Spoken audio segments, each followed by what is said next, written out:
እሺ ቤተሰቦች ዛሬም እንደተለመደው ምርጥ ታሪክ ይዤላችሁ መጥቻለሁ። ይህ ከሁሉ ፊልም ነው። ታሪካችንን ከመጀመራችን በፊት ላይክ፣ ሼር፣ ሰብስክራይብ ማድረግና ቪፒኤን ማብራትም እንዳይረሳ። እወዳችኋለሁ። ይመቻችሁ።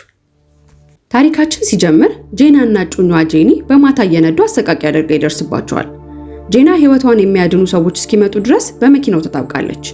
3 ዓመታት ካለፉም በኋላ ጄና ፍቅረኛዋን ከማጣት ህመም አልዳነችም። አይምሮዋ አላገገመም። ጄና የቅርብ ጓደኛ የሆነችው ሬኒ እረፍታቸውን አብረው እንዲያሳልፉ ጋበዘቻት። ሰላማዊ ጸጥታ ወደ ሰፈነበት ገጠር ይሄዳሉ። በዚያ ሬኒ 2 ወንዶችን ታስተዋውቃታለች። ፍቅረኛው ማይክል እና ጓደኛው ኢን ናቸው። ጀልባ ተሳፍረው ብዙም ሳይርቁ ወደ መቆያቸው ደረሱ። ያሉበት ቦታ የኢን አጎት ማረፊያ ነበር። በዚያ ምሽት ቡድኑ በጠረጴዛ ተሰብስቦ ራት ይመገባል። ጨዋታው ወደ ጄና የቀድሞ ህይወት ያመራል። ዌድ ስራ ስላለበት ምሽቱን አብሯቸው እንደማያሳልፍ ነግሯቸው ሄደ። ጄና ወደ ክፍሏ በቀስታ ገብታ የጭንቀት መድኃኒቷን ሳትውጥ ታስቀምጠዋለች። እራት ከበሉ በኋላ ጓደኛሞቹ በዚያ የግል ሳውና ያገኛሉ። በጣም ተደስተው የዋና ልብሳቸውን ይቀይራሉ። ከዚያም ከመዋኘታቸው በፊት ሰውነታቸውን አሙቀው ወደ ቀዝቃዛው ሐይቅ ዘለው ገቡ።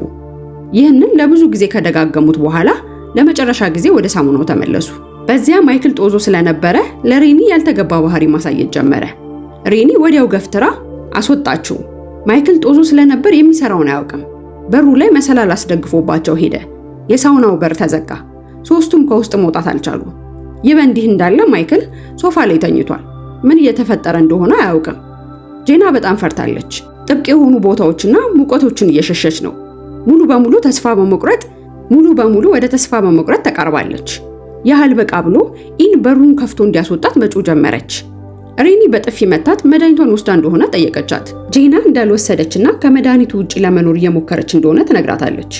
ሬኒ ግን ማላገጧን አላቆመችም። ኢን ሁለቱንም ማረጋግቶ ያስቀምጣቸዋል። ኢን በሩን ለመክፈት መታገሉን ቀጥሏል። ምንም ቢጥር ግን ንቅንቅ አላለም። ሬኒ ማይክል ቀልደኛ መሆኑን በማመን እየቀለድክ ነው ብላ ትጮህበታለች። ሙቀቱ እየጨመረ ነው። ከረጅም ትግል በኋላ ኢን እንድታቆም ነገራት። መጮኋን ከቀጠለች ልቧን ልትጎዳው ትችላለች።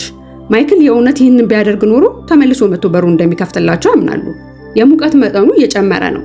እነሱም ሰውነታቸውን ለማቀዝቀዝ ተጀግረዋል። የሙቀቱ መጠን ደግሞ ለሞት የሚያደርግ ነው።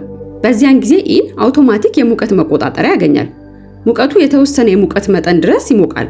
ከዚያ ግን በራሱ ጊዜ ይቀዘቅዛል። ነገር ግን ኢን መቆጣጠሪያውን ማውደም ከመጠን በላይ እንዲሞቅ ሊያደርግባቸው እንደሚችልና እነርሱንም በህይወት ሊቀቅላቸው እንደሚችል ይነግራታል። ሬኒ ጭንቀት ውስጥ ገብታ በእንጨት ማማሲያ መስኮቱን መደብደብ ጀመረች። ኢን ድንጋይ አቀዝቅዞ ጠርሙሱን ለመምታት ተጠቀመበት። እጆቹ በደም ተሸፍነዋል። ከረጅም ድብደባ ጥረት በኋላ መስኮቱን ሰበረው። ሬኒ ንጹህ አየር የተነፈሰች ማይክል በሩን እንዲከፍትላቸው ትጮሃለች። ግን ምንም ነገር አልተለወጠም። ሶስቱም ደግሞ ወለሉ ላይ ወድቀዋል። ምን ማድረግ እንዳለባቸውም አላወቁም። በድንገት ነገሮች እየተባባሱ ሄዱ። የሙቀት መቆጣጠሪያው ሙቀት መጠኑ ዝቅ እንዳለ ስላሰበ ከመጠን በላይ ሙቀቱን ጨመረው። ሙቀቱ ከበፊቱ የበለጠ በፍጥነት ጨመረ። ኢን በተከፈተው መስኮት የወደቀ መሰላል የሳውናውን በር እንደዘጋው ተመለከተ። ስለዚህ የመታጠቢያ ፎጣ ቀጣጥሎ እጁን በመስኮት በማውጣት እያወዛወዘ ለመክፈት ሞከረ። ነገር ግን ጥረቱ በሙሉ አልተሳካም። ኢን ተስፋ አልቆረጠም። የመብራት አምፖሎቹን ተመልክቶ መብራቱን ማጥፋት የስቃያቸውን መንገድ እንደሚዘጋ በቀላሉ በማሰብ እርጥብ ፎጣ ውሃ ነክሮ አምፖሉ ላይ ጫነበት። የኤሌክትሪክ ኃይሉ ብልጭታ ፈጥሮ ፈነዳ። ኢንም የያዘው ኤሌክትሪክ ኃይል መቋቋም ስላቃተው ወደቀ። ክፍሉ ሙሉ በሙሉ ጨለመ። ሙቀቱ ግን የተባባሰ መጥቷል። ወደ ሞትም የተቃረቡ ነው። ሬኒ በድንገት ስለ ቀድሞ ጓደኝነታቸው ታስታውሳለች። እንዴት እንዳደጉና ስለ ማግባት እቅዳቸው ያወራሉ። በዚህ መሃል የዌጅ ውሻ በውጭ በኩል ሲጮህ ሰሙት። ሶስቱም ትኩረት ለማግኘት ድምጻቸውን ከፍ አድርገው ጮሁ። ዌጅም በዚያ ነበር። የውሻውን የተለየ ባህሪ ተመልክቷል። ግን ሄዶ ከማረጋገጥ ይልቅ ወደ መኪናው ገብቶ ተጓዘ። ውሻው ግን ጩኸቱን አላቆመም። ዌጅን እየመራው ነው። ዌጅ መኪናውን አዙሮ ሲመለስ ማይክል ሲወጣ ይመለከታል።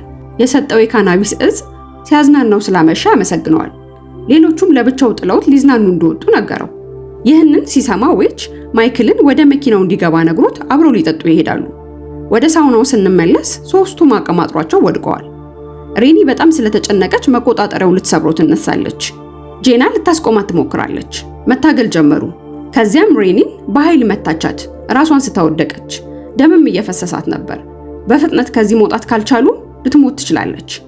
ጄና ድንጋዩን አንስታ መቆጣጠሪያውን አደቀቀችው።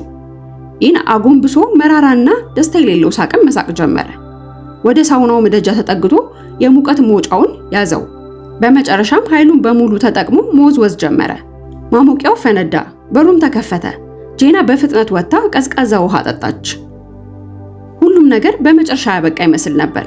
ነገር ግን ይህ የጄና ቅዠት ነበር። አሁንም ሳውና ውስጥ ነች። ሁኔታው ይበልጥ ተባብሷል። ኢን ፍንዳታው ገድሎታል። የጋዝ ምድጃውም ስለተሰበረ ጋዙ ክፍሉን እየሞላው ነው። መተንፈስ የሚችሉት በትንሿ መስኮት ብቻ ነበር። ጄና ሬኒ መተንፈስ እንድትችል ለመርዳት እየሞከረች ነው። በህይወት ለማቆየት ሬኒን መስኮት ላይ በፎጣ አንጠለጠለቻት። ከዚያ የሳውናውን የጋዝ መውጫ ፈልጋ በዱላ ገጠመችው። ያሉበት ሁኔታ አሁን ትንሽ ተሻሻለ። በዚህ ጊዜ ዌጅ እና ማይክል ይመለሳሉ። ማይክል ከመጠን በላይ ጠጥቶ ስለነበር ራሱን ስቶ ተኝቷል። ዌጅ እየተዘዋወረ ልክ ያልሆነ ነገር እንዳለ ይመለከታል። ሶስቱም ለ78 ሰዓት ከተዘጉበት የተረገመ ሳውና ወጡ። ጄና እና ሬኒ ተርፈዋል። የጓደኝነታቸው ታሪክ አላበቃም። ኢን ግን መትረፍ አልቻለም ነበር። አበቃን። ከሁሉ የፊልም ቻናልን ሰብስክራይብ በማድረግ በዓለም ዙሪያ የሚሰሩ ፊልሞችን ታሪክ በአጭሩ ይመልከቱ።